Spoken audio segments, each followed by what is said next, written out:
Thank you for having me here this evening. I'll tell you just a little bit about myself. I grew up as a preacher's kid down in Arkansas and Texas, and I was raised in the 80s during the time of Ronald Reagan, and really he was my hero back then. And he really influenced me, and it's made me who I was. And so I spent most of my life in the Republican Party, being involved in that. And that's where my experience comes from. Also, when I went to college, I left Texas and came up to Missouri, went to Springfield, just down the road from here, and I attended Central Bible College and got a degree in youth ministry, and after that got credentialed with the Assemblies of God as a minister and traveled doing youth evangelism, was on staff at a church, worked helping the Army chaplaincy there at Fort Miller Wood, going to working with them with some of the men and women in the Army. So I've had some experience with that. Also have a master's degree from Full Sail University. It's in business. So I have experience in business. I built my own business and did it full time and did that, full time, self-employed, I guess you could call it. And I'm working right now at the Assemblies of God in Springfield as an e-commerce analyst doing that. So still working with business. But there came a time that, like the Tea Party, because the Tea Party was established because people got upset about what was going on. And I started seeing for myself and the Republican Party that the establishment, I felt like started moving left. And it really frustrated me. And so I had to take a break and just step away. This was about 2016, to take a break for myself, to evaluate myself, evaluate the party, and just try to decide what I was doing with my life politically. And that's when I discovered libertarianism. And for me, libertarianism is really the core, in purity, it's the core of what I learned from Ronald Reagan, of individual liberty, of free enterprise, and limiting the government. And those things are what, for me, libertarianism is. And so I got connected with other libertarians in the Southwest Missouri area and got involved with the Libertarian Party. And they approached me and asked me if I would run for Senate. And, I thought about it for a month because, that's a big thing to do, to run for Senate. But I finally decided, I'll do that. And so I announced my candidacy, and so now I am the Libertarian candidate for Senate. So I will just go right past through August and go through November. But why am I running for Senate? It's not just because I want to help defeat Claire McCaskill. Because, she's a liberal. I don't like liberals. I apologize if you're hearing you're liberal, but I don't. Well, I don't like liberalism. I like liberalism. I like the people, but not the philosophy. So I wanted to be Claire McCaskill, but the main reason was back in 2016, I got to spend a lot of time with my nieces and my nephew. And during that time, with everything that was going on in America, I began to look and see how is this affecting children? How is this affecting them right now in America, of what's going on? And what kind of future do they have in America? I mean, we have Social Security, the Ponzi scheme that they're draining it, so they'll have nothing when they get old, or when they become senior citizens. And we got Congress that is just spending our money. They don't care about a budget. They're going to spend us into bankruptcy. And we got the Federal Reserve that is inflating the dollar until it's going to eventually collapse. What kind of future does the kids of today have? And so I kind of feel like being a good uncle, that I'm running for those kids and for their future. And so I have a plan to balance the budget in 5 years.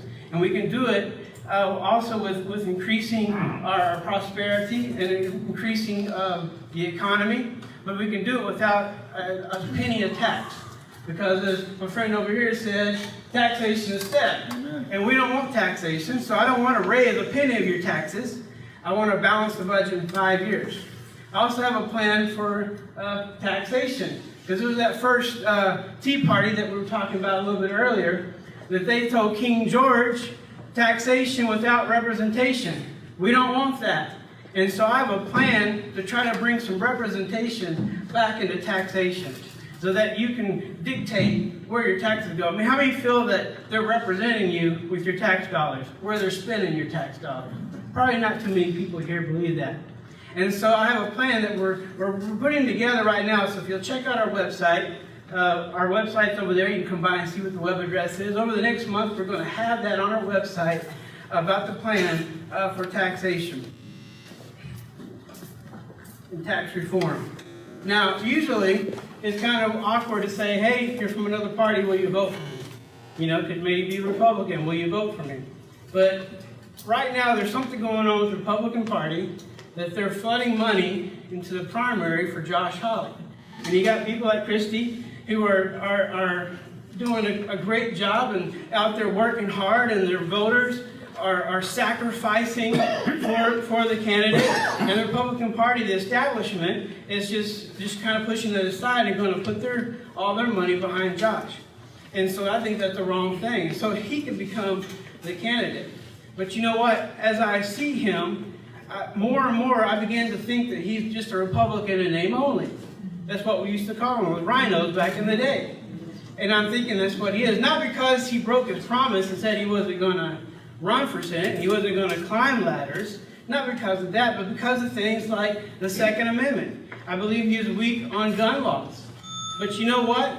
That I believe that when the Founding Fathers said, shall not be infringed, that meant that your gun rights shall not be infringed.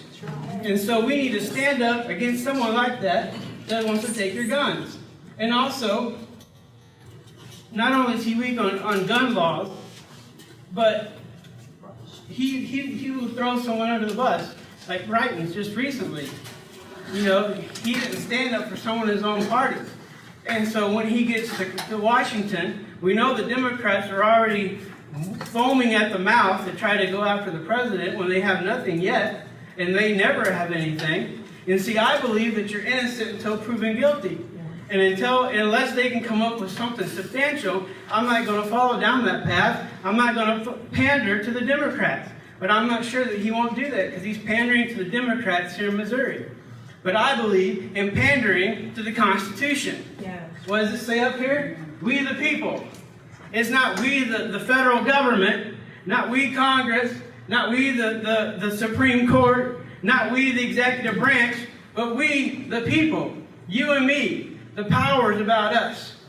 And so speaking of the Constitution, the whole platform, the whole core of my platform is the 10th Amendment. If you pick up one of our cards, you can read about that.